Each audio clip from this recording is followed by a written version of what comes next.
even You know what better. I mean? Remove the art of the life form, right? Because plants are living things too, right? So if you want to arbitrarily decide you're going to eat plants because they don't have the same organs as us, that's a rationale where we're moving the goalpost as well, don't you think? No, because if you think about what wants to be eaten, right? Like plants, they are the quote unquote like seeds of life, right? You go and grab an apple off of a tree, right? Right. You eat it, you ingest the seeds, you go shit them out somewhere, and then a new tree can grow.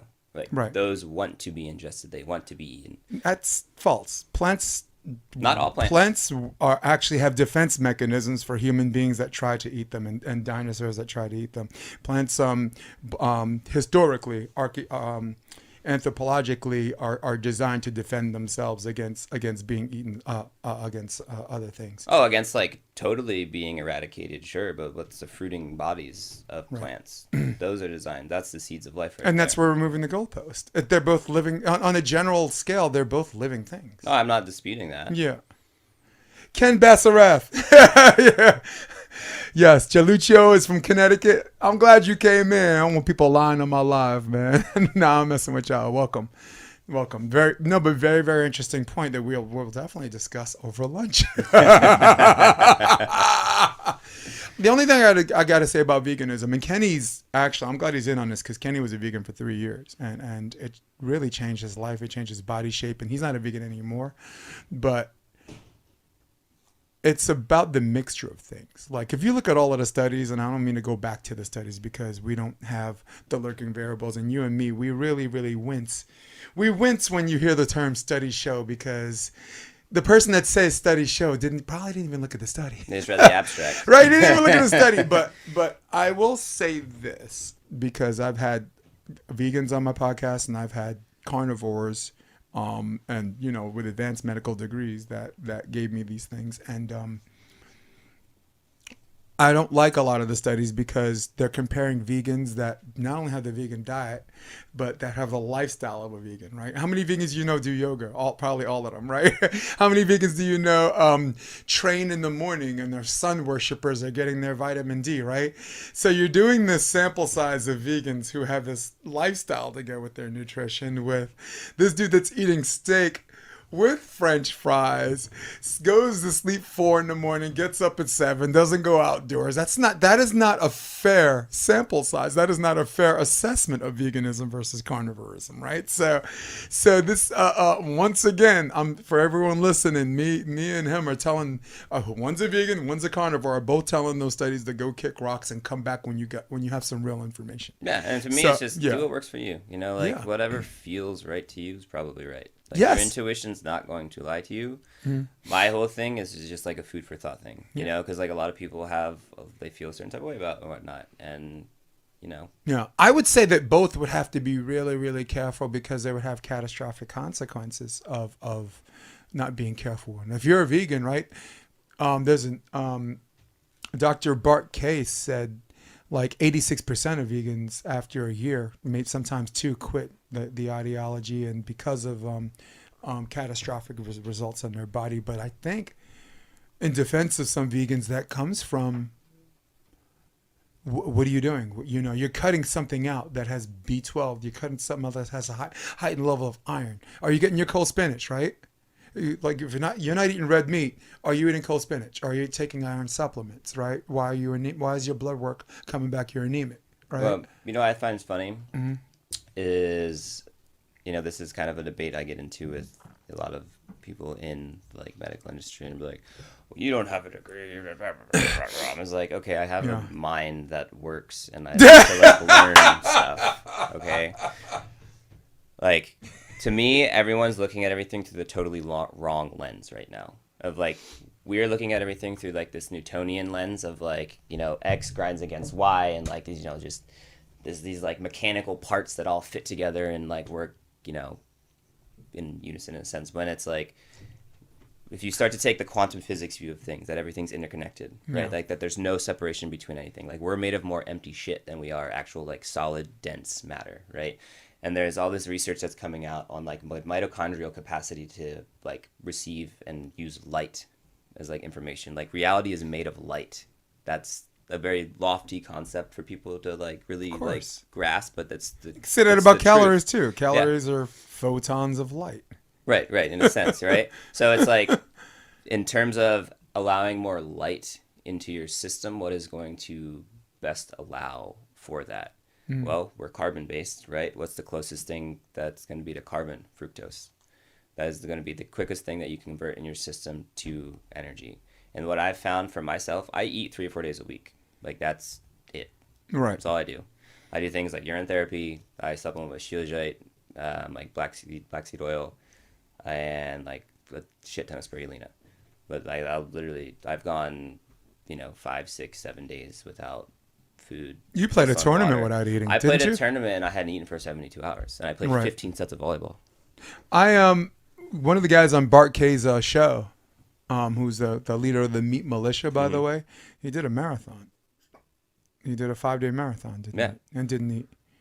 Yeah, dude, I'm telling you. And from what we were taught and how we were raised, everyone must think those people are nuts. But you know what? There he is, and he finished the marathon, and people think I'm out of my mind. He's all right. So, people straight up think I'm out of my mind. Yeah. Well, you're definitely out of your mind, but it doesn't mean you're wrong. You're not wrong. You're look.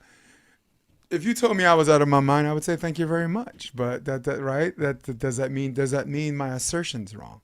And by the way, I'd like to add in what you said about someone being a doctor. There's an old school concept. All right, I'm 53 years old. We have this thing where we call doing your own research, which is called reading. What a weird concept. And we've gone away from that because of something we might get into later. Because if you have knowledge and if you have reading, if you have independent thought, and if it gets in the way of the way someone does their business on a prosperous basis, you might get in trouble, right? Like consider Pfizer. Pfizer in 2020 made $33 billion in profits. In 2021, made $36 billion in profit. In 2022, made over the $100 billion mark in profits from the right? So it's one of those things where they reshape the way people think, because if you remember 10 years before that, in fact, I met Miranda 2016. I met you 2016. Forget 10 years. How about just go back to 2016? If I told you in 2016 that there would be like this virus, like a pandemic, right? And the 3 people you're supposed to trust are Big Pharma, corrupt politicians who are invested, who by the way who are all the stock options in Big Pharma. Who legislated who have stock options at Big Pharma, and unelected officials who live in a lab who really just want to see how all this plays out.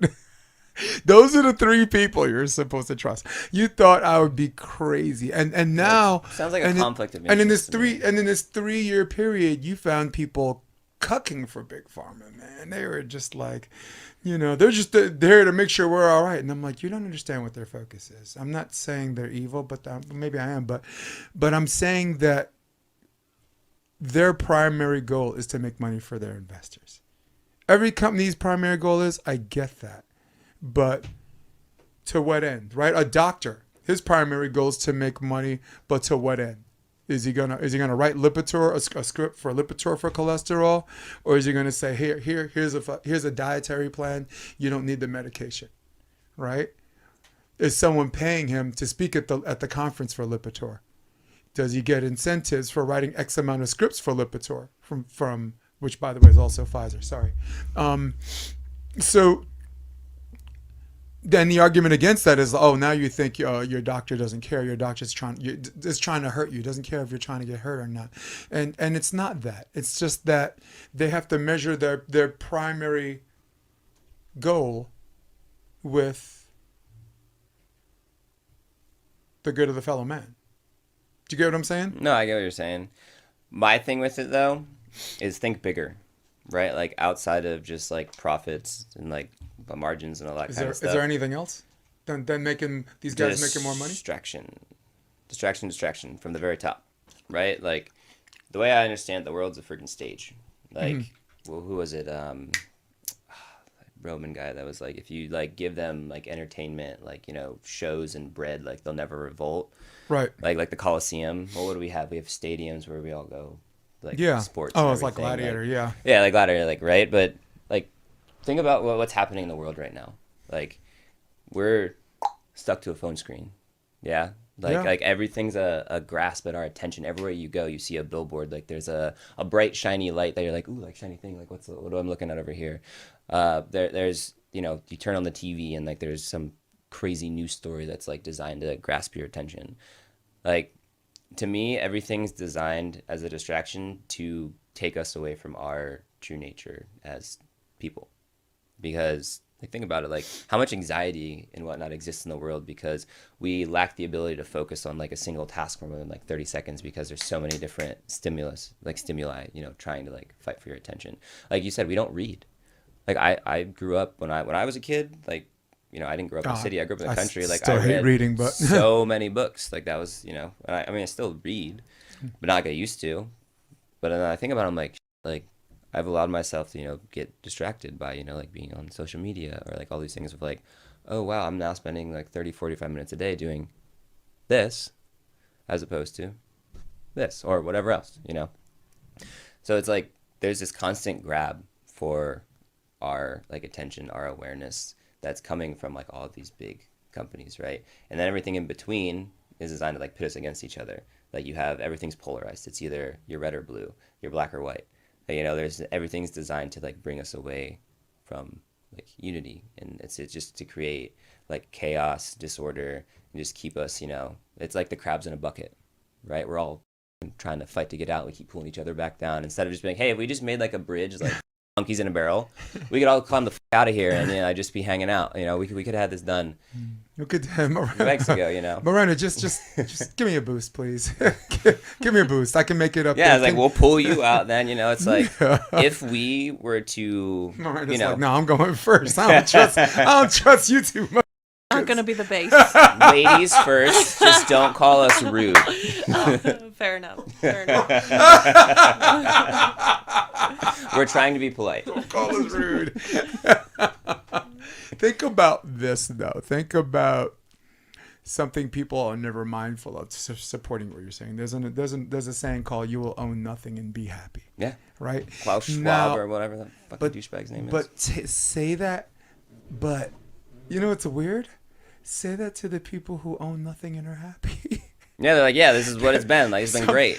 No, but you got someone who owns nothing and they're happy, and it's the most liberating feeling in the world. And then all of a sudden, some guy with a lot of money comes along and says, you will own nothing and be happy. Then all of a sudden, you're like, wait a minute. But wait, think of what's going on here? Think of the differences, though, between the two, right? Like if you get into, like, there's esoteric traditions, which are, like, looking within yourself, and the people who own nothing that weren't told they were going to own nothing, but through their life experience or whatever that learned that, like, I don't need anything in order to be fulfilled, in order to be happy. Like, that's self-realization that came from inside of their own accord. Now insert someone else coming that you see as an authority figure that's like, you're going to own nothing and you're going to be happy. That's going to cause problems because people are going to be like, no, I want to own stuff. Like, we've been told our whole life we're going to own stuff. That's going to create like this dichotomy of pushback. So I got a question. What divides the difference between someone saying you will own nothing and be happy and me saying, you know, hey, you, or someone saying you will own nothing and be happy, and I just go, sure, okay. Sounds good to me. But think of it though, right? Like, did you make that decision on your own, or were you led to make that decision? But to the people who own nothing and being happy, my question is it consequential to who makes that decision for them, or is there this insecurity like, wait, I deserve the choice of this or not? Well, see, to me, that is our inherent right as human beings, is that Yes. we have the choice to choose our life. Not someone be like, we're telling you because you live in the United States that you're going to own nothing and you're going to be fucking happy.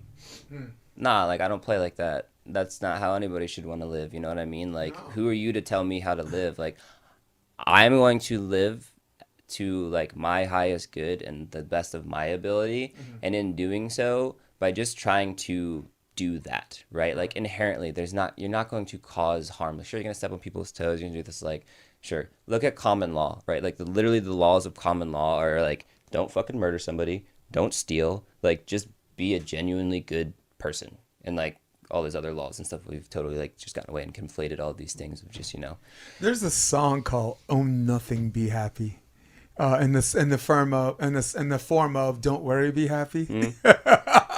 And it's Matt Orfalea. He's such a great content creator, and it's like, don't got your job, don't got your house, you lost your car and lost your spouse, but own nothing. Be happy. But see, that's it though. Like this gets into all of these like old traditions like Buddhism, like Hinduism, through like yoga, this idea of like detachment, right? From, or like, ego death, not being attached to anything, right? Chakra, yeah. Like you own this beautiful house, right? Like this is a lovely place in Hermosa Beach. Like it's fantastic, right? Yeah, man. How would you feel if overnight this burnt down? You'd be pretty upset, right? Like it would, Yeah. you know what I mean? Like it would hurt. I think most people would be upset. Yes. Absolutely. I'll answer it that way. But here's the thing. You're allowed to be upset. The like trick of life, right, is to allow these emotions to like run through you, but don't get stuck on them. Be like, oh fuck, my house burned down. Like, that really sucks. Okay, well, you now have an opportunity to like solve a new problem. It's like the universe just gave you this like piece of magic that, you can either take this opportunity and turn something shitty into something absolutely beautiful, or you can just continue to let it be shitty and just like, run your life until you figure that out. Be like, oh wait, like I've just been stuck on my house burning down for the last 6 months, and that's just been the constant replay in my life. I was like, oh, my house burned down. Okay, cool. Like I get to get a new house. Like, all right, sweet. Like we've got some insurance money coming in, or like whatever it may be, right? Like there's always the the silver lining, right?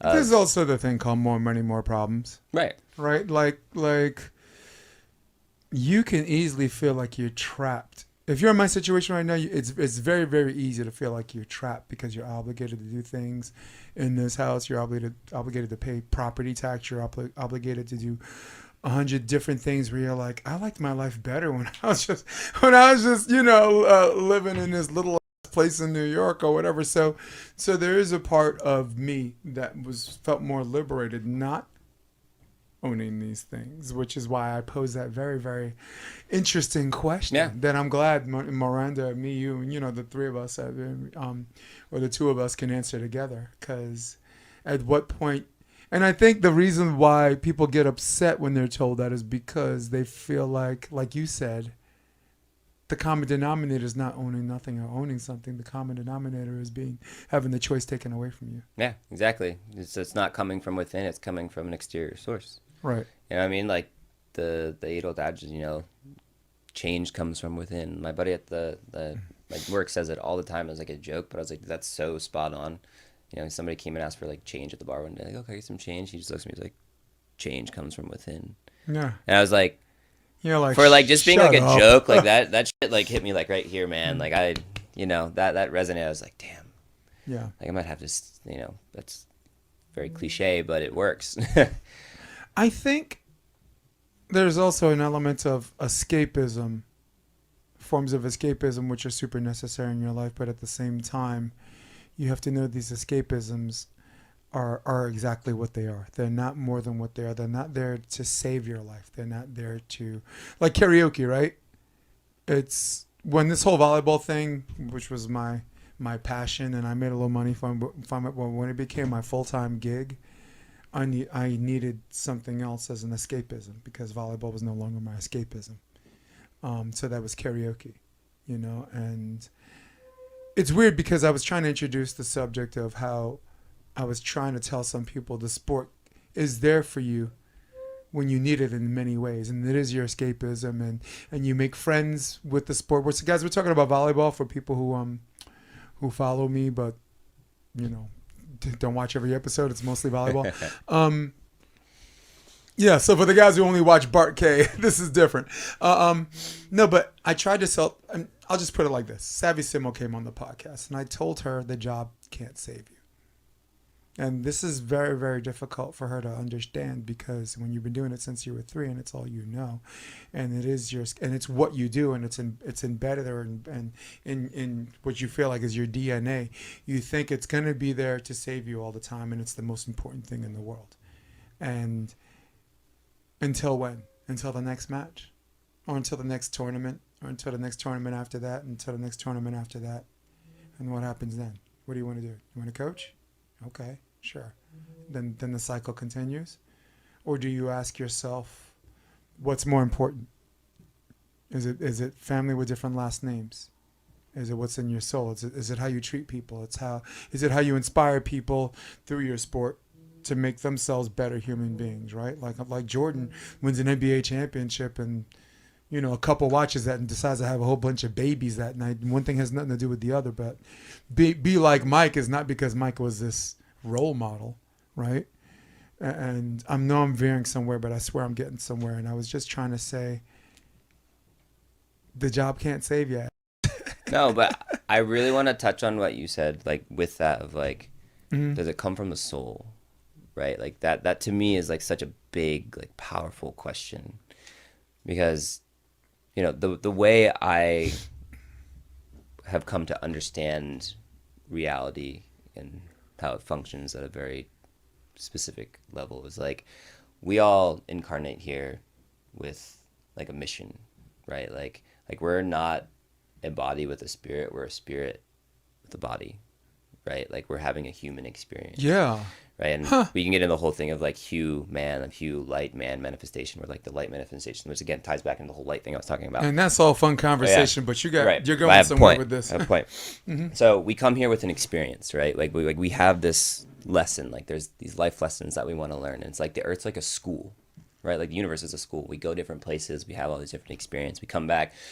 We like report to, like your higher self, and they're like, okay, like you failed the test. Like you got to go back. Like you didn't pass it. And again, you've ever noticed that sometimes in your life, like you seem to have the same like repeating pattern of like an issue of like you'll go do something and you don't handle it right, and then it'll kind of like repeat itself in a different way, but very, very similar to what it was before. And it's like, this is where when your awareness of like life and like what's happening to you and like what's happening around you like really starts to like play a key role in like your development, is when you start to recognize patterns in your life. You're like, okay, like, oh man, like this is the like third fucking crazy chick in a row that I've dated that's had like split personality disorder or like whatever it may be. It's like, okay, But at least she was hot. yeah, exactly. But at least see, that's it though. That's it. That's what we do. Come on, you're gonna deal with no psycho that's ugly. Come on. Right. But like, you know what I'm saying though? Is Yeah. like we don't allow ourselves to recognize and like edit the patterns that we get stuck in. Like we find some form of justification of like, oh yeah, like, oh, well, at least she's hot again, like I at least bag hotties. Like that could be the justification. Not about bagging hotties. Sometimes you're just right, but you know what it's I'm where saying? you get what you perceive as your spiritual fulfillment. For example, Miranda, where you at, Miranda? Say hi. You see this girl over here? Like, let me tell you something. She's awesome, and she's the kind of girl. She's the kind of girl if I were no, but she's the kind of girl. No, but she's the kind of girl if I were dating her, and if she like robbed a bank and shot 5 people, everybody would be like, yo, your girl's crazy, and I'm gonna be like, you don't get it, that motherfucker loves me. You the one that don't understand. That motherfucker love me. So you were speaking more from a pattern perspective and these things that create reactions in your brain, and I was making reference to spiritual fulfillment. Well, that's what I'm getting at though. Right. No, right, sorry. Is like my stupid ass in story. order to start to get to feel like more fulfilled, right? It's like you get stuck in these patterns, right? And they're there to like break you open, right? Like to help you learn, to help you grow, because you have to get out of said pattern. Right. And you'll just keep repeating. How many people, like I'll use alcoholism as an example, they get stuck in that pattern of, oh, I get clean, get sober, 6 months go by, and then I'm hitting the sauce again for like whatever. You know what I'm saying? It was me. That's me. Yeah. It was me. Dude, I've been there at a point in my life when I was, in college. Like I definitely had some alcoholic tendencies and whatnot. That's a pattern that I picked up on. Like I barely touch alcohol anymore, and I work with it now. But that's what I'm getting at is like in order to feel spiritually fulfilled, you have to learn how to recognize and break these patterns and these cycles in your life. Like that's what we come here to do. We're here to break cycles, break patterns. We're here to grow. We're here to create. Like, this is gonna sound fucking nuts, dude. I've been having these crazy visions while I've been like sitting in my hot tub lately of just like stuff about me, stuff about other people, like. And dude, I got this whole healing tutorial of like how energy like coalesces in your heart and comes out through your hand meridians, and like how you can like heal people. Like, this is how like Reiki and like all these energy healing like kind of things work. And like the more and more that I've kind of like leaned into that side of myself of like the unseen, the connectivity, you know, like I meditate like a fucking monk now. Like it's been getting interesting. You know, I drink pee every day. Like, it's you know, like You're like I'm Leota doing Machida. like crazy shit, man. Exactly. But Look, Leota Machida's his lifestyle is dude. like yours, and Yeah. he's in Hio right now, and he's fine. Yeah, dude, that's what I'm saying, is like there's all of these things that I've learned about how we can live like differently than this like weird system that to me just makes no sense. Like, I like just take a step back and I'm like, what the hell are we doing? We have everything just so like backwards in terms of, you know, how we do things. And Yeah, the more and more I've gotten away from the system, the more and more fulfilled that I've started to feel like in myself, like in the work that I'm doing. Like, you know, like I'm literally probably about to just like change my job up and just go down that field. You know, like I've wanted to get back into teaching yoga. I've wanted to get back into nutrition coaching. There's definitely something to this like spiritual side of myself that who knows where that's going to lead, because, you know, it also emotes where it attracts people who are not necessarily looking for that spiritual fulfillment, but unwittingly just like magnetized towards people like that. Like, I don't mean to use Bill Clinton as an example, but I remember meeting him in person, like. And I felt like he had this light behind him, and when he moved, like the light moved with him, and like everybody like pigeons to bread, just kind of, you know, just kind of moved with him without knowing. Started walking the same direction and stopping, and he'll move, and then this crowd of people would move with him and stop. You know, not even look at him. It was just, so there's something magnetizing about that. But the reason why I brought up volleyball is because it's within our wheelhouse, and we are the doctors of that. No doctor's going to tell us how we feel and reflect on our experience. And there's no study they done that would not be considered lazy. All right, old school players right now will be the first ones to tell you how they feel, but can't tell you why. And I'm going to tell you why they're feeling this way. When you don't play the sport anymore, don't play as well, you have this feeling like the sport doesn't love you as much as you love it.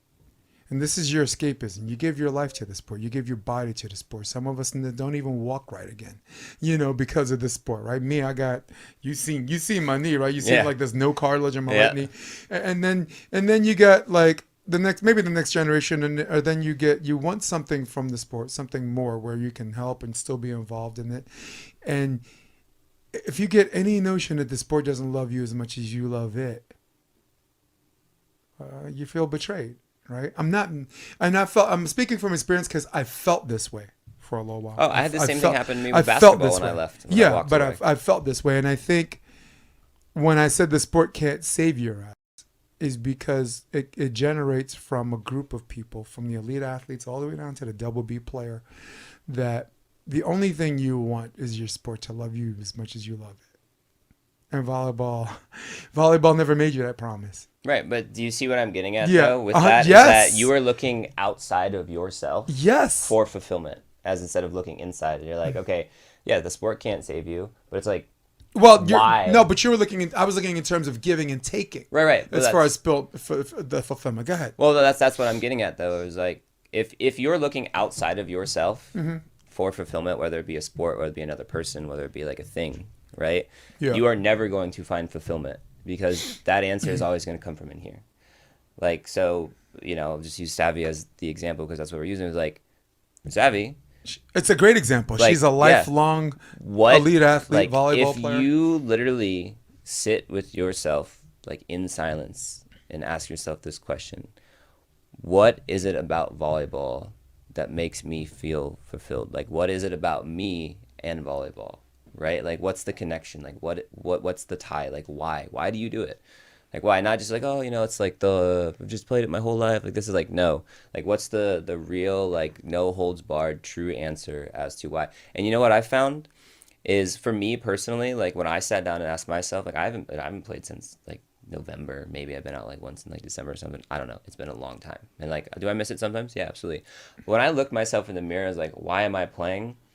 I realized that I was looking outside of me for it. Was like, I wanted some form of like recognition. I wanted friends. I wanted this. Like, I wanted the things that came along with the lifestyle, but it wasn't like my calling. You know what I mean? Like, I was doing it for the wrong reasons. Did I have a lot of fun? Did I learn a lot about myself? Absolutely. Yeah. But when I really thought about it, I was like, oh, like, this isn't who I am.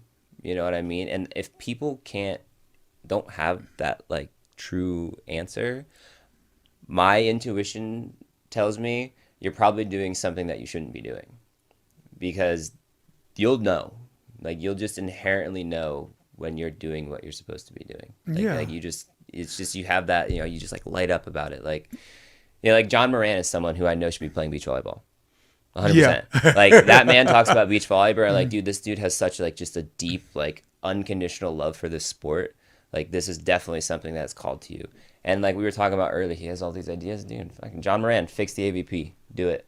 It's your calling, bro. You have the tools. You have the brain for it. It would have to be him. It would have to be him to fix it. It's because the idea, as good as the idea, is not enough. Because look, the AVP's had a bunch of great ideas, but if you have the same people putting those ideas into work, and it's after a while it's not working, then it's not the idea that's the problem. It's the people who are enlisted to put that idea into play that are the problem. And I mean, whoever's listening to this, I mean, this is, look. You know how I know? Look, if someone says I can't commentate, it's not personal. This is business. That's what I'm doing now. This ain't personal. That door swings both ways. This is business, and business is very, very close to being bankrupt, right? Because I don't have the answers, but I do know what the problem is, and that's what made John Moran like his ideas so relieving and so instigatingly productive, right? But then when the podcast was over, bless you. I'm allergic to bullshit.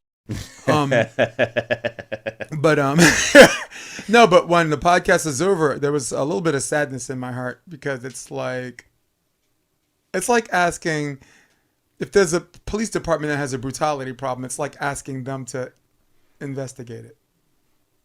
Yeah. We came back, we find out there's no police brutality. It's like, who'd you check with? Brutality department. Right?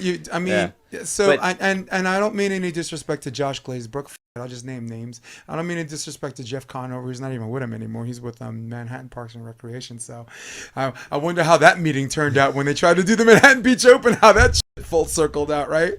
And yeah. I don't mean any disrespect to anybody else who has the desire. I'm just trying to say, ask yourself, self-examine, do I have the ability to do this job? It's not even the ability. Do I have the fucking love that's required to make it exactly what it needs to be? Love's 100% there. No, the love's never not there. These people love the sport. These people, and I rolled up in here in California thinking they didn't, and I apologize to them, because they really do love the sport. I was right. wrong. I was wrong about that. But maybe the way that they're, expressing their love for it needs to change. You know what I mean? Like, if something's not working, you know what I mean? Like, it's more cold than that. You're talking about something that's warm and passion. I'm talking about some Bill Parcells cold fish shit, right? Bill Parcells, when he coached the Dallas Cowboys, Drew Bledsoe was there with him. They paid him a lot of money. And who did he go with? He finished with Tony Romo. And you can picture the conversations. But Bill, we paid this guy $25 million. He's like, can he do the job? Of course he can. He played with the Patriots. That's not what I asked, right? And I'm asking the same thing about volleyball, right? Like, this guy knows the sport. And I'm like, cool. And so you're saying he could do the job because he knows the sport? Yes. Well, you're wrong. No. if someone's a public relations guy, he needs to do that job. Or if someone's a color commentator, oh, he's an Olympic gold medalist, but can he deliver? Can he take what he knows and transcend to deliver in an interesting fashion? Yes or no? Dispense the bullshit. Well, he did this. He's forgotten more volleyball than you'll ever learn. That's not what I'm asking. That's not what I'm asking. Right? That's not what the I'm asking. Can you do the job? Yes or no? So and so mine comes from a more cold fish perspective, because at the end of the day, I don't even know if anyone's going to remember that. If they it's all moot if they can't do the job. Sorry. No, I totally agree with you. It's frustrating. I'm yelling at the top of my lungs. Miranda's like, I'm hitting that volume down. She's like, mute. Cut that motherfucker's Jim mic. Rome is burnt. Like, what is it? Part of the interruption. Just fucking hit Jason's mute button real quick. And again, I'm sitting here on my little fence, all comfortable in this, like you said, in this home with FU money and whatever. It's easy to talk about all of the problems from where I'm sitting and not have solutions. And that's where the frustration comes from. I'm not saying I have the answers. All I'm saying is we've had new ideas since, never mind the last 20 years. Let's just, from the moment I moved here, scoring freeze, Donaldson, this person, that person, Bally's, Amazon, freaking now ESPN. All of these guys have great ideas. All of these guys are like, here's the money, see what you can do with it. But see but what stayed the same that whole time? The people working it. Then my thing too is like, if who's going to be the next visionary, revolutionary visionary that's going to come along with not only an idea, but an extreme amount of passion driving that idea. Like that, if that is the driving factor behind why someone wants to make a change for the better in not just this sport, but kind of anything, right? Like act on your highest passion at all times. That will bring about a positive change, because it just literally feels like, in terms, from my experience with the AVP, it's a lot of grasping at straws. Like, we're going to try this. Oh, we'll try it this way. And we'll try it this way. Well, this way didn't work this year. Well, let's try it different this year. It's like, okay, you're just throwing darts blindly and seeing what sticks, it feels like, as opposed to what's the solid game plan? It feels like there's not just this big idea that someone's come up with that's this is a game changer. It's we'll just kind of try it a little bit different next year, see if it works out better. And it's I feel like it's just that slow decline of death, because it's kicking the can down the road. Yeah, exactly. Because the common denominator, you're still gonna run into the exact same issue that you started with, and the same group of people trying to find different ways to fix it. And that's it. It takes one person with a really good idea and a lot of passion to change that. Yeah. All right. I'm gonna out my program director for a minute. I just got back from Vegas, right? So you're gonna love this story. It's so worth it. We're playing a team. We're undefeated day one. We beat a bunch of teams with the worthy letters on the front of their jersey. Where LAVBC, we don't care. We play everybody.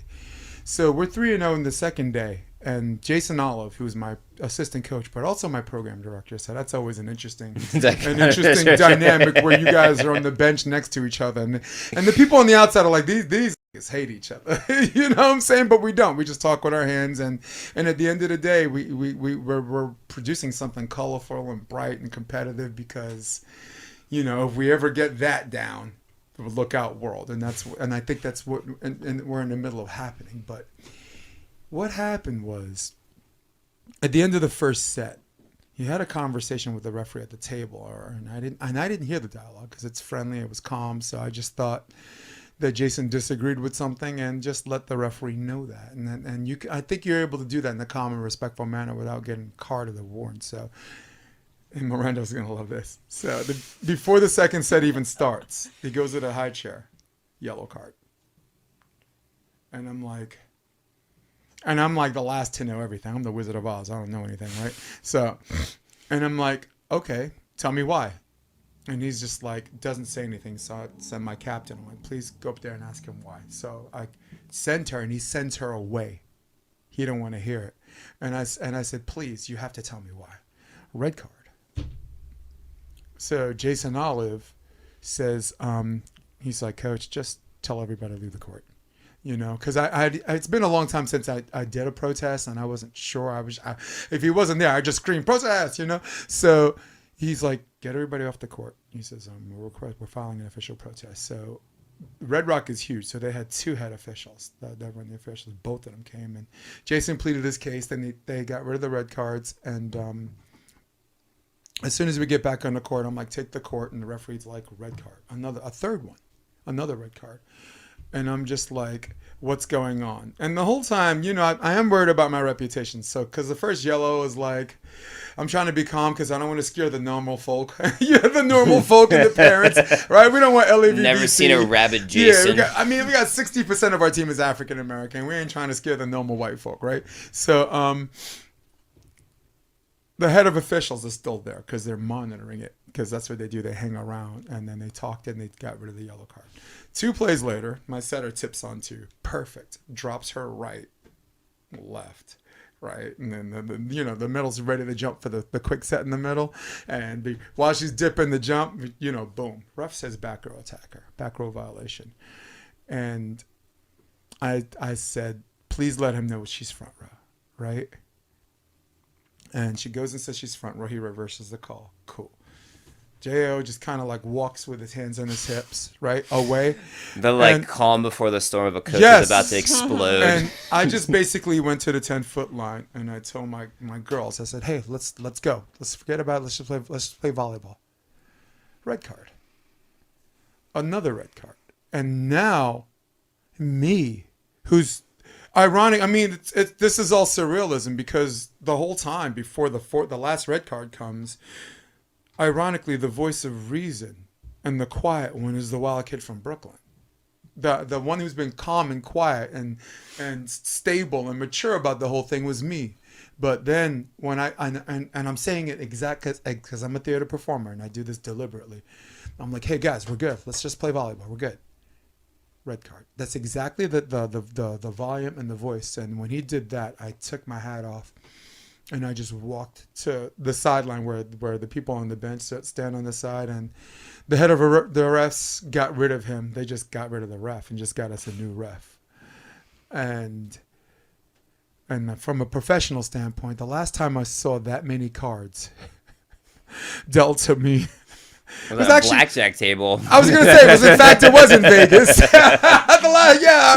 did happen in Vegas. It was at a blackjack table. That was the last time, so that's convenient. But I've never seen anything like that. And it's so weird because I was going somewhere with this story, but because I'm older and I forgot, it's just an interesting story to tell. But no, what we said was, on a personal level, I said, how are you supposed to respect me or Coach J.O. if we just face the wall every time a referee tells us to? Now I remember. The moral of the story is, if he wasn't there, right, I would know. He basically carried the water for me, because I talk on my hands, and even if I win the argument, I'm gonna, there's no way I win, because everyone's gonna see me as a troublemaker. So I'm just like, I'm in the spot right now. But there's also another side of me, because of his temperament and his demeanor. I'm like, did he cause this in the first place? You know what I'm saying? Was it him that caused whatever happened there? That conversation, was it him that caused that in the first place? But I came to the conclusion, no, because that dude was obviously a psycho. Just red card. We're talking to your own team. Yeah. That's a vendetta. And, yeah. And there's some things you have to do for the team. There's something where my ego just wants to say yellow. I just wanted him to give me a reason, and I would have walked away. I've gotten yellow cards. I'm from New York. I'm a former player from New York. I know it. I've got cards. And a referee can just be lazy and say misconduct, right? And just sweep any kind of behavior you have under the blanket, the general blanket of misconduct. It's their out. It's their unofficial way of saying I can do whatever I want, and just say misconduct. And if he said that, I would have been like, you got me. But he wouldn't give me the reason. And I just said, you have to give us a reason why you gave us the card. You have to give us a reason. You can't just dole them out like this. You're not a blackjack dealer, you know? But the old Jason would have been like, you know, I would have walked him, you know. And I don't know if misconduct would have been a good enough reason for me. So maybe I'm still the bad guy, right? Like, what if he said misconduct and I would be like, why don't you draw a joker on it and put it in your back pocket? That's what misconduct sounds like. But, now give me my red. But think of this, right? Yeah. What a cool story, though, for all the girls on your team. Yeah. To see that, no, you have a bit of a hothead in you. Mm-hmm. And to be in that situation and to not see you react how you would have normally reacted. And be like, hey, like, we're getting right now. We're just absolutely getting bent over. And to see you stay cool, calm, and collected, probably, like, you don't know. It's the most not normal thing they've ever seen. The most not normal thing they've ever seen. But what are they going to learn? Like, how many of those girls probably walked away with something that you're probably not aware of, their parents aren't aware of? Like, the things that kids pick up on, right? Like, those little nuances of, wow, like, Coach Jason, like, you know, I thought he was going to really freak out. Like, it could have cost us the game, like, whatever it may have been. Stayed cool, stayed calm. The situation worked itself out. We got a new ref. Like, this dude was obviously had something against us.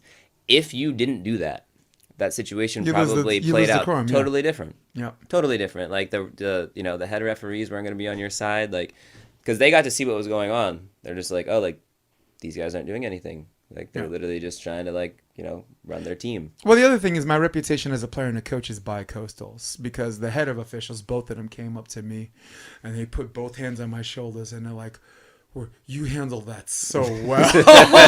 And I'm like, that's random. Why would they say that to me? I was like, they're like, you're on our list. He knew me from you. And you know what the shame of it is? It's like, which Jason? And they'd have been like, pick him. It doesn't even matter which one. But that's what I'm saying, though, is like, potentially, sure, your reputation may have preceded you at a point before, but like, people are now aware. They're like, hey, he's a different guy. Like, you know, he's not that hothead or whatever, you know, like, he is capable of growth. And I'm sure that there are so many of those referees that witnessed that probably have a very new respect for you as a human. Yeah, and it goes back to J.O. It's my guy that handled the bells and whistles that allowed me to coach. We took this blood oath that I told him, you got yourself a coach, but if this becomes where it's more about more about volleyball, then I'm out. If it's about politics, if it's about parents, if it's about accusations or my language, or he said this, I'm out. So he has been the Dana White of this franchise. He's handled all the bells and whistles and allowed the fighters and coaches to fight and coach. And I'm so happy the dude was there. And it's not enough I could say. Let me ask you this. The girls in the club, they love the program, like all from top to bottom, all the coaches, all that. There's a lot of drama there. Okay. But for my team? Let me do specific to your team. Every single player. Specifically in your team. Every single player. Why do you think that is? Because of what they went through the previous 3 years that made some girls leave. There was gossip, there was bullying, there was harassment, there was poor coaching. You know, we enlisted some poor coaches. So when I said I'd love to switch out and just do the 16s, there was a sigh of relief, because they saw me coach the 2 previous years. So we have a 9-person roster, and everyone serves a purpose. There's no one dragging along. And the reason why and if I'm not answering your question, then make me answer it. But I think I'd like to finish by saying, girls volleyball, the number one rule is you never vilify a player in front of the team where the other girls will alienate them. Boys, you can say whatever you want. You kick them in the ass, they look for a leader to follow, they're gone, right? But the sisterhood and the camaraderie thing is something that I've been coaching 24 years. I didn't learn until like year 9. You know, then you have to self-examine, right? Right. You know when you self-examine when they do everything you ask and they still suck.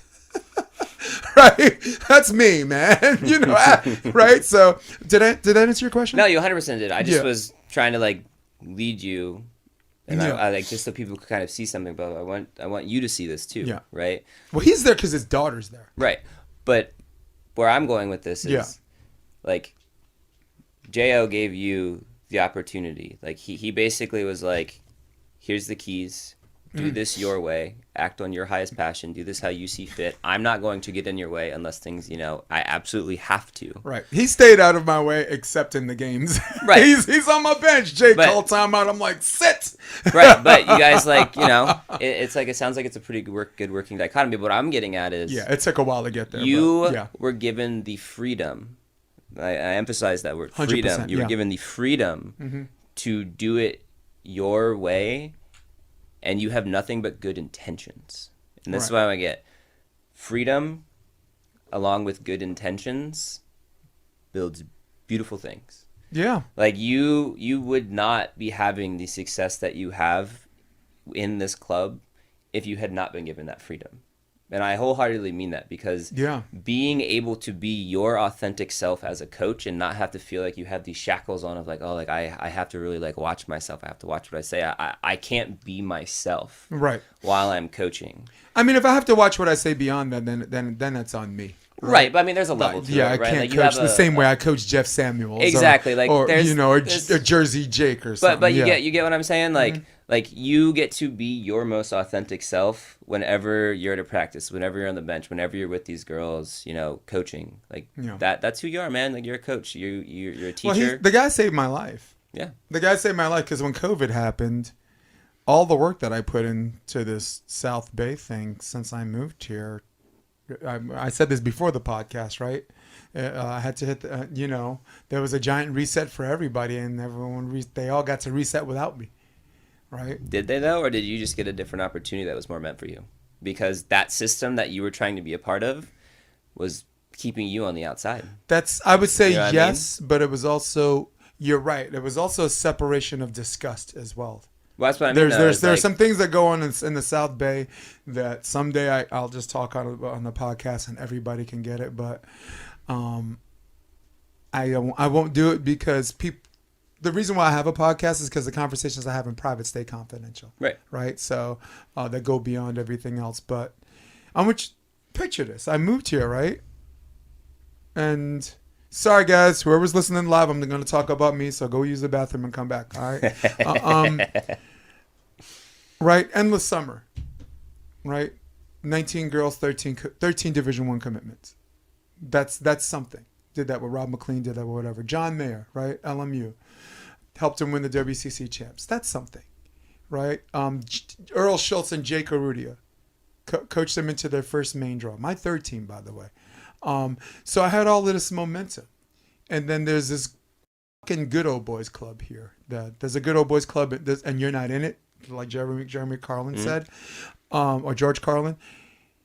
They see me interacting with people. I got little kids coming up and hugging me. I fall asleep on the beach. A kid kissed me on the head, right? Parents are like, oh my God, you're so good, and this and that. And this group of people who have been here so long, that spent their lives building this, see me come out of nowhere. And I know, and you know who you are. It ate you alive. I'm on my camera right now. It ate you alive. Little kids looking up to me, and I knew that there were people that were like, this guy's just trying to lift the sport, help. He's one of us, and there's some people are like, no, he wasn't one of us. And I'm not being paranoid. I'm not being immature. I'm a grown man. I'm 53 years old, and I have enough life experience to know that there are certain people that are phony. And there's certain people that pretend to like me, and there's certain people that don't want anything to do with me. And when they walk, they got their head down, and that's cool too, because that's how you're supposed to behave if you don't like me. And when 2020 happened, it was bad for everybody, but it was great for them because they knew that when they started over, they didn't have to be with me, Well, and Jason saved my life. Yeah, but the way I see it, right? And I owe him 3 years. I'm on year 3, and I'm actually reassessing LAVBC. But though you didn't go through all that prior to 2020, right? Puerto Rico, like, who knows where, like, would this JO opportunity have ever presented itself? Like, you needed to go through those experiences to understand that good old boys club or whatever sphere that you were involved, like, of this sport. Yeah. You needed to be in a different sphere. Well, what they don't know is I was going to evolve anyway. If you look at my resume, I don't spend time at a place for more than 3 years. When it comes to volleyball jobs, I have 3 years. And then while the whole time they're like, we're evaluating you, coach. I'm like, actually, that's year 3. I'm evaluating you guys. That's what's going on. But you know what I mean? Like Yeah. the perfect opportunity found its way into your life. Amari Velasco from Puerto Rico. He's a gaucho. He's watching Amari Velasco for the old school guys. You know who he is. He played at Santa Barbara, Final Four, I think 1991 maybe. You know, and 91 and 92 was a boom period. That was like Brian Ivey, Sorensen, Greg Schenkel, who we met. 92 was a great year. I was born then. Remember Greg? Remember we got we had that great exhibition game. You and Greg Schenkel against me and Greg Faulkner. I haven't seen Schenkel in a minute. Schenkel won a chip in '92 with Pepperdine. Oh yeah, that's right. He did. So and he played with Dane Blanton. The only man Dane I know Blanton. That who was the same. All of them the same squad. literally has to pass the ball like this. Yeah. They cannot touch his forearms. Are we having too much fun to talk about Diddy? Are we? Can someone fill me in? What happened with Diddy?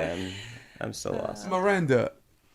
I don't know if I know enough about that. I just know he's getting raided, and there's a lot of implications with It's like him and Justin Bieber. like high up music people and maybe outside of the industry as well. But I think Yeah, it's gross. I think Got it. there's some Weinstein going on with the twist of Epstein. There's a Weinstein thing. So basically, the allegation is trafficking. He's being investigating for possible human trafficking. Okay. I'm not gonna say child trafficking, but I guess when you're powerful people, you kind of feel like you're supposed to do whatever you want, whenever you want, and get whatever you want. So I wouldn't doubt the age or adulthood to that. But his home got raided. And I didn't like it because he was never charged with anything. And everybody's like, where is he? Where is he hiding out? And I'm like, no, he's on vacation. He's not. What is he hiding from? Is he being charged? Is he being wanted for questioning? That's not what happened here. They got a FISA warrant to search his place. And when someone gets a warrant to search your place, it's for one or two reasons. One, they already have a warrant for your arrest, and then they have a warrant to search the premises. Or two, they're pursuant to their investigation, they're looking for evidence. And if the evidence is in your house, they need a way of getting it. So if there's like some videotapes that, again, powerful people are so stupid. Just leave it on VHS. Yeah. It's all right. It's that VHS. Powerful people are so stupid or so arrogant. Not stupid. Well, at both. Yeah, they're like synonymous. They're kissing cousins, aren't they? Yeah. No, but they're so arrogant that they're willing to tape it and have it somewhere because they what are they thinking? They weren't. No, they just don't get in trouble for anything. Yeah. Well, that closes the door on that subject. No, but that's what was going on, and now, but the reason why I even brought it up is because the investigation is going to lead to other people, right? And now you might have some of these hip hop artists when they were teenagers talk about some of the things that happened at some of those parties, right? Man, now they're investigating Jennifer Lopez. I've heard they reopened the case with the Jennifer Lopez. I know a kid that he works in like the music side of like film production, right? And some of the stuff he's told me about some of the things that he's gone to, just being part of like the cast or like film, but whenever he gets invited, all the like launch parties, this, that. It's gross, man. It's really disgusting. Like, I mean, look, I could do a little gross. Don't get me wrong. I'm a freaky dude too, but these people they're no, it's like a whole other level. Yeah. Like, it's not like, yeah, hey, like just you and me in private. Like, it's like, hey, do you want this job? Come sit on my lap. Exactly. Oh man, it's terrible. But that's why I said it was basically Weinstein with a twist of Epstein, right? Mm-hmm. There's the human trafficking part, which Epstein is, and knowing that you have to do this, or you feeling you have to do this thing to get what you want, right? It's like, all right, let me just there's worse things. There's some people like there's worse things that happen in my life. Let me just do this. I get my contract, I get my money, and he leaves me alone. Maybe, right? That sucks. Yeah. And those people suck. You know, abusing their power like that. So, and I felt that way about Weinstein. The last time I even talked about something like this, I had Jason Olive on the show. And she wasn't teching. It was Spencer from one of my club teams. Spencer Isley was teching that show, but Jason, you know, he was a Versace model, Ralph Lauren, and you know he's done some movies. He was in Beach Kings, the movie about beach volleyball. Okay. He was BET's House of Pain, Tyler Perry's House of Pain, and of course, you know, once you're in that scene, you start getting CSI roles, right? You're going to be on Law and Order. You're just going to be working. So. Oh, dude, I had a very interesting conversation when I was up in Oregon with Ships. Yeah. Yeah, he used to be in the industry. Yes. Yeah, he filled me in on some of the gross shit that goes on there. I was just like, dude, that. Yeah. Whew, man. And Chris has existed through every level of that. Yeah. If he started from the as a club promoter, from like bottom to mid level to he literally has done the scale, if you will. So he sees it for what it is in a lot of ways. Yeah, but let's talk a little bit about volleyball. And you looks like you kind of like comfortable leaving the sport where it is. You know what I'm saying? You're around it. Maybe you play it a little bit, but you definitely transitioned psychologically to where your dedication to the sport is to where your dedication is somewhere else, which is the real reason I have you on this podcast. Yeah. I wanted to know, you know, what was up with Torin Jeffreys in volleyball. Look, before you answer that, how you're finishing or finished with John Moran and you discovering what you can do and what your limitations are and working around that and testing yourself, you could stop playing today and be content with the way you play, because at the end of the day you never get sucked in that validation game. You're in it to see how you feel about it. So talk to me about, are you going to play? Are you leaving this, or is there there's so many things you can do because of the way your mind works, and that makes you just as happy?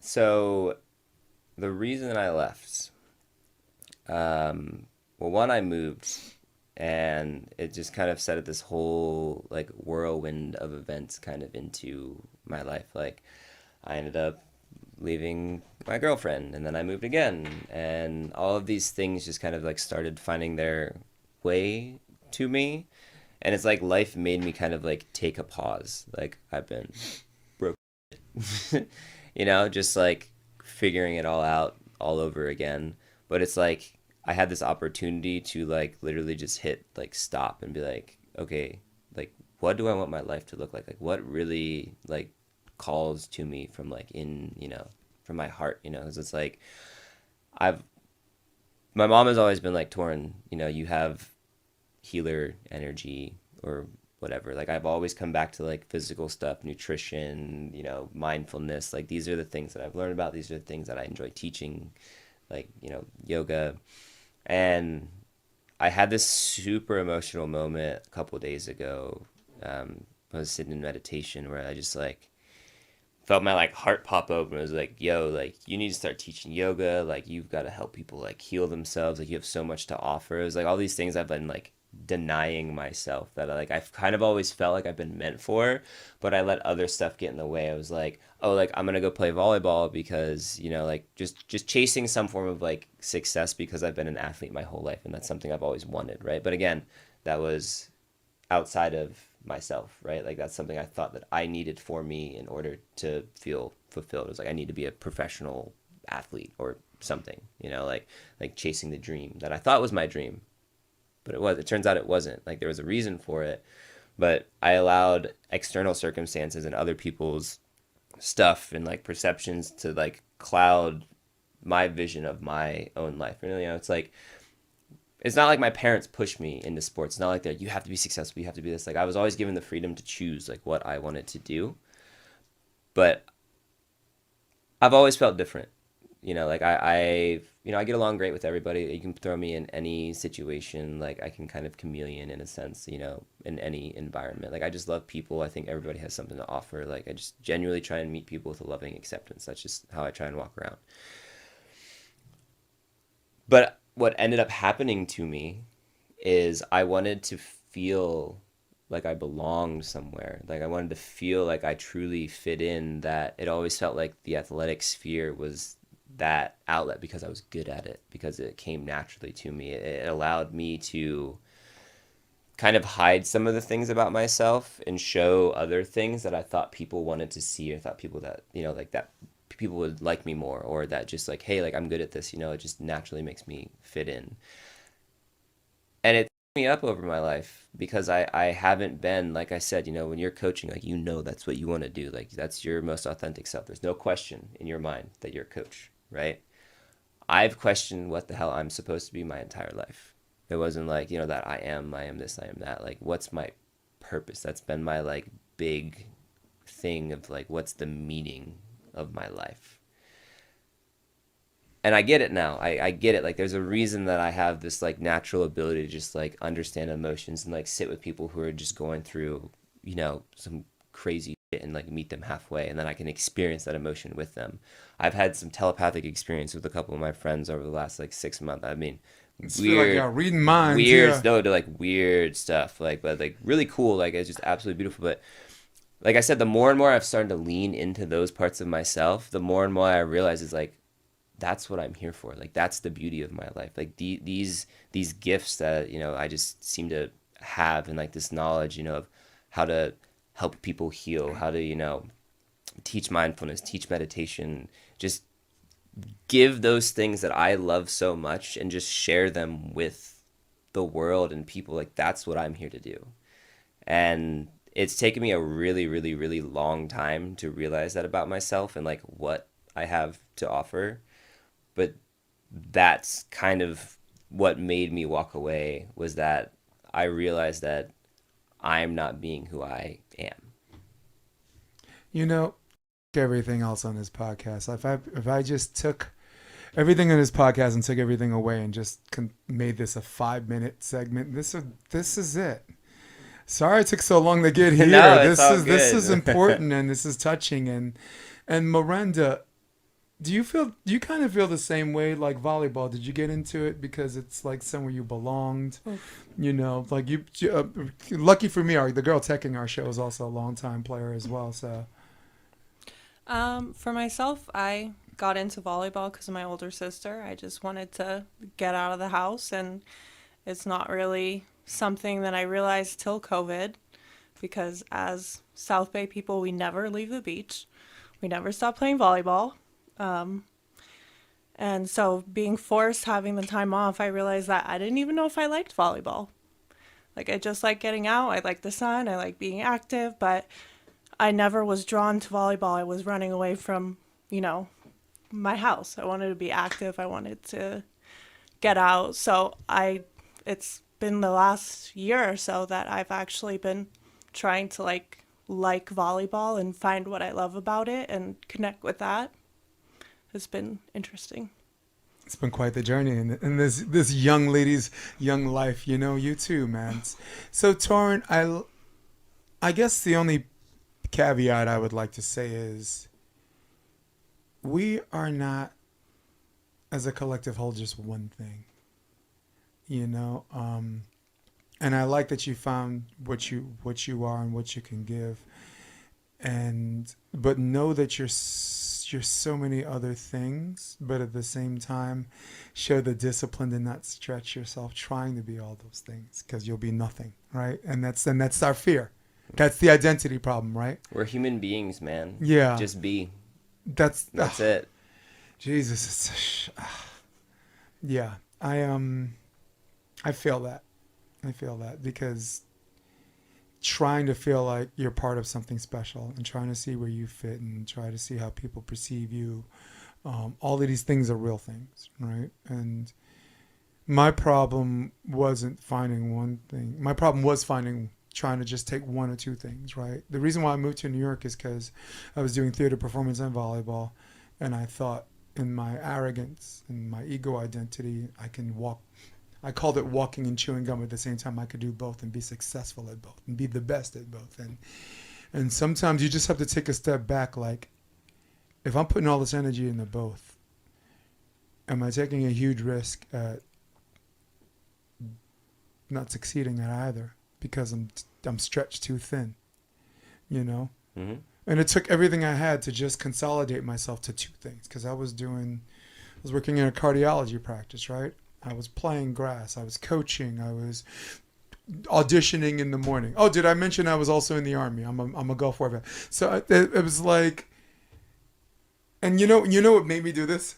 You know what made me realize this? I'm on a blind date, right? And I'm talking to this girl. Tell me something about yourself, right? And somewhere before I get finished talking, she says, you know what? If you're lying about all this is still very interesting.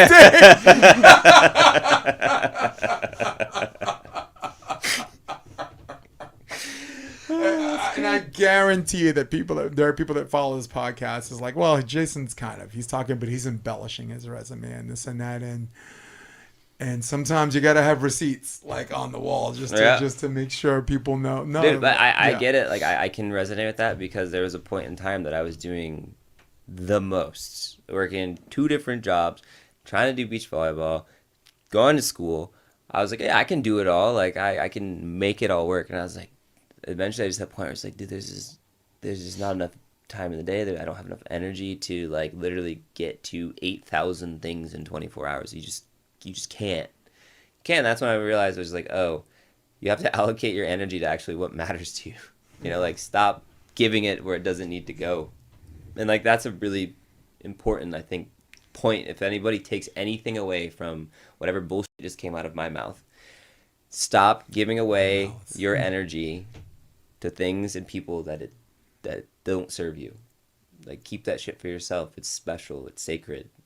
Like, that's all you have. Can you guys appreciate that? Can you appreciate what he just said? No matter what station in life you are, right? Like you can be in many stations in your life. You could be in your life where you're just trying to make enough money to pay your rent. I call those check to check people, right? God knows I've been more. That was a third of my life. Yeah. I'm 54 years old, and the third, I think I'm being conservative. I would actually say that's half my life. Half my life. It was my rent is like 60%, 70% of what I'm making, and who got time for all of that, man? I'm just trying to live, right? Which is, if I want to talk about the man or they, that's exactly where they want you. Staying as busy as possible so you don't vote. That's what I Staying get back as busy to. as possible so you don't entrepreneur yourself. Distractions to take your attention, because that's giving away your energy to things that So I guess what I was trying to say, you could be in that situation, or you could be in the situation I'm with now, and still say, dude. If you like want to Miranda, cook like fries. Torin, there's only 24 hours in a day. How much time do I really have for you? Right? Because even if you're not check to check, let's say you find out what you want. Let's say you find a career, because a career is going to take more time out of your day than a job will. Does everybody understand what I mean by job and career before we move on? All right, a career is something you want to do. A career, there's not enough hours in a day, and when you leave, you're sad because you didn't finish it. A job, you want to leave the moment you can, the moment you punch the clock. Yep. Well, remember Chris Rock? Yeah. Scraping shrimp, scrape. He thought the clock was going backwards. No, but I think that's so important. Of like your work, like your career, your true work won't feel like work because you're meant for it. Yeah. And then I forget to do my timesheet. Yeah. I just got a text. He's like, Jason, I know you love us, but I can't allow you to work for free. I can't allow you to work for free. Well, you know what's Please funny? do your timesheets. Or one other thing too that's kind of been like a really big proponent that I've kind of seen happening like collectively for like a lot of people right now is getting in that idea of like things that don't like serve you anymore, of like, what about the people in your life? Like have you really taken the time to evaluate like the relationships and those people that you're around? Like your best friend could actually be the worst person for you. It's all just a thing of perception, right? Mm-hmm. Like that's what I've learned is like, I've worked in restaurants for the last give or take 11 to 13 years. And they're like little families, you know, because y'all are there 40 hours a week. Like, you know, you're just dealing with the same like stuff. Chekhovian suffering. Yeah, exactly. There is fellowship in suffering. Exactly. But think about it, right? Because we're all suffering the same. Yeah, I didn't mean like it that you're way, just but... but it, in a sense, right? Like that's kind of in a form like trauma bonding at work, right? Yep. Like, oh, these people are so mean. Like we're gonna bond over that, and like that's trauma. That's a trauma bond. You form trauma bonds all the time at work. Yep. I've had to cut out so many people that I've worked with for my life. Like I literally have to go to work, and basically people are like, hey, like, do you want to go out and like grab? I'm like, no, like no, thank you. Like I don't want to. And then like I've literally just gotten to the point that I've just straight up told people, like, as mean as this may sound, it's not. I've literally told people I have no interest in spending time with you outside of work. Nothing It's the personal. truth. It's not nothing personal, but it is. But no, it's not. It's. I don't think they're bad people. I have no problem with what they're doing. The way that they live and like what they want to do just doesn't align for what I want in my life, and that's fine. Do you know what? They're on their own journey. I'm on mine. We're all Do you on know the same mountain. Do you know just why different that's so climbs. challenging and so personal when you're adults? Look, when you're kids, when you're friends as kids and you grow up, right? We have something called growing away from each other. Right? Let's say me and Miranda, we grew up together. I joined the military. She's in college studying philosophy. I don't know. Right? There are certain things where your goals shift, right? Because what you wanted to be when you were a kid, when you grow up, and what you turn out to be, or what life dictates to you, which sucks, or like, wait, I don't want to be a fireman. I think I want to do this instead. So there's the combination of ever-changing minds, but along with where society forces you, because sometimes you're in that situation where you grow apart, and when you don't talk to each other for a long time, you're not enemies, you know, but you ain't got time to spend with each other because you're doing other things. Like Kenny, who's on this thing. Kenny's one of my best friends ever. Kenny. But ask me when was the last time I talked to him. No, I haven't talked. It's been a minute, you know. But Yeah. we're not friends. But you're talking about someone different. You're talking about getting rid of people. Like every time I'm with this person, he brings my energy down. Yeah, exactly. He's a hater. Why do you think I ain't got no friends, man? Here's your haterade is served in vanilla. Here's my thing, right? Like, again, getting into that is like I don't dislike people that I work with. Like like I said, I think they're great.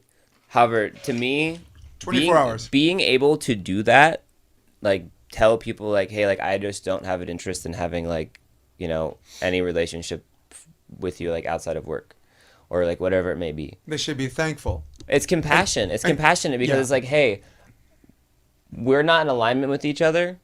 Like, I don't want you to give your time and energy to me and vice versa, because I'd be stealing it from you and you'd be stealing it from me. You understand what I'm saying? It's like... Yeah. Well, I was going to say there's a flip side to that coin. How would you feel if someone said that to you? Could it hurt for a second? Absolutely. But again, if you can take that step back, right, and not let that emotion, like, not react to the emotion, like, yeah, is it going to hurt? Absolutely. But get past that. Like, just be like, okay, like, why does that hurt? Right? Like, why does it hurt? But then, like... That's such a human challenge, Torin. But that's it, though, She's right? She's thinking the same thing. It's such a human challenge. It's like, I don't want to spend time with that person. Next thing you know, someone's, like, dumping me. I'm like, why? So you can't say it's not personal. Of course it's personal. It doesn't have to be, though. It's all our perspective, right? It doesn't have to be, but it we're human. involuntarily is. We're human. We're human. We're not But see, machines. this is the like the idea of like alchemy, right? Like turning lead into gold, right? It's like being able to take that negative experience, right? Like someone's like, you know, like I walk in tomorrow, I'm like, Jason, we can't be friends anymore. I'm sorry, like we're just not in alignment anymore. You know, it's not personal. This is just how I feel. You're gonna feel some type of way. No, but alchemy, right? Like transferring lead into gold. Like, okay, I get that. You get that negative feeling. You need to sit with that. Like you need to let it, like, you know, run its course in you. And it's like, okay, like why would Torin say something like that? Like, or like what is it? You know. But to me, it's as simple as I don't want you to give away parts of you that aren't meant, or that are meant for you to keep. Like they're not meant for me to have, and you vice also versa. but you also have to prepare what comes out of it, right? For example, you use alchemy. Just educating our people at home. Alchemy was the art of transmutation, basically, of idiotic science of people that thought they could turn common lead into silver and then eventually common lead into gold, right? That's the history, right? But the cool thing about alchemy was without alchemy, they wouldn't have discovered the element phosphorus. Mhm. Phosphorus was discovered by accident through alchemy. Henning Brand. Here's a history lesson. So it's very interesting that you use alchemy as an example because there's something else that comes out of that turned out to be productive. Well, it's like all of your You're a fucking genius, man. well, all of your people that have made some sort of like huge historical contribution, like Newton, Plato, Socrates, like all of these people studied alchemy. Like that was one of their teachings that you're not going to learn about, but they all were alchemists in their own right. Like they studied a lot of old, what we would call like esoteric wisdom. Yep. Yeah. So I guess since we're on that history lesson, Henning Brand in the 1800s was because they were still practicing alchemy as far close to the present as They the still do 1800s. today. Oh, they're fucking idiots. Man. Come on. There's something called a periodic chart of elements for a reason. What do you think they're doing at CERN, man? But then again, right? Like, look, I guess, no, science is like that, right? Yeah. Dude, they can't Science is alchemy. Yeah, Like, they can't even get eggs right, right? I mean, they're telling you in the 70s, don't eat eggs, and then in the 80s, or in the 90s, egg whites are okay now, and now eggs are like your top 10, one of your top 10 fat burners, and it's a carnivore's, if they're gonna eat twice a day instead of once, eggs and bacon is one, is it? So, yeah, you're right. They can't even get eggs right. I remember Chris Rock talking about climate change. They said they can't even tell me if it's gonna rain 3 days from now. They said, but that's out of my wheelhouse. I was just trying to make a joke. But I'm glad you shared that about volleyball because it was my hunch that once you realize that this thing doesn't define who you are as a collective whole, I knew percentage-wise you would be steering towards other things that make you happy.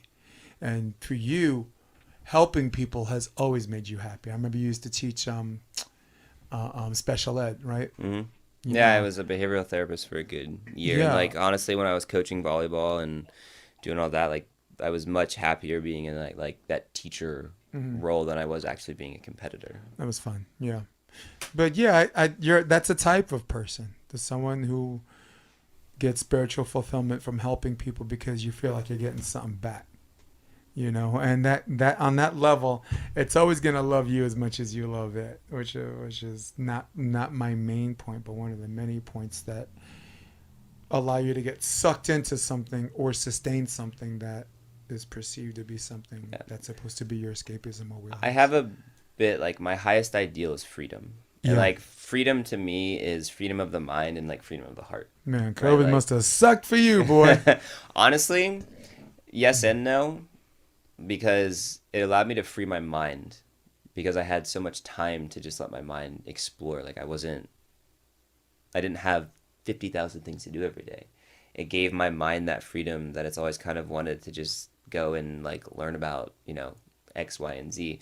And that opened a lot of rabbit holes and here we are. Nice. Yeah. It was like a giant, like snowball effect of like I started learning about Egypt and then The complete episode is available on iTunes and Spotify and also under the NY Varsity Sports handle on YouTube and Facebook.